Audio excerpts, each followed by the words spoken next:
apostleship, which is his authority to correct the church, because he's about to correct the church. And what he's about to correct is in the context of soteriology, salvation. So he has to be in that apostolic office. Straight to I marvel that you are turning away so soon from him who called you in the grace of Christ to a different gospel. So the gospel is the gospel of the grace of Jesus.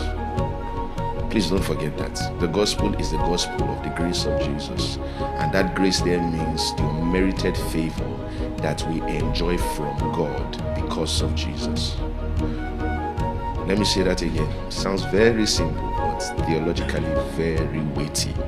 The unmerited favor that we enjoy from God because of Jesus. And on that premise, it means grace is free to us, but paid for by Jesus. Are you getting this? So in that premise, God is faithful to Jesus and gracious to us.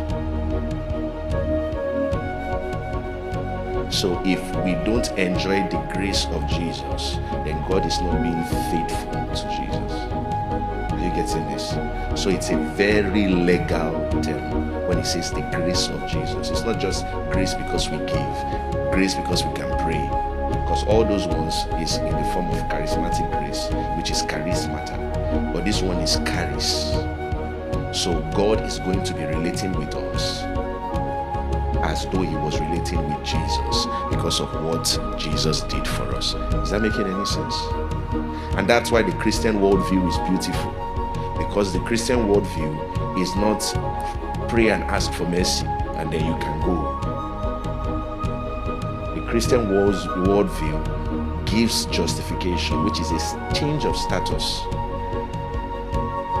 That's one. And number two is the Christian worldview is on the premise of justice, meaning God didn't just tell us to go because he felt he was having a nice day.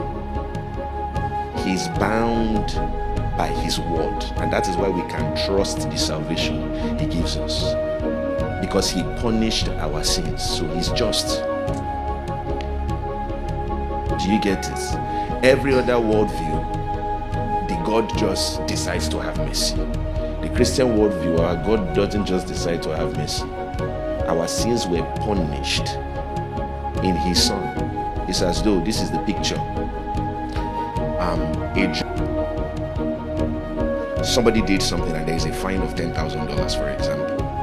And the judge says, you have done this, you broke the traffic law, so your fine is $10,000. And the person says, oh my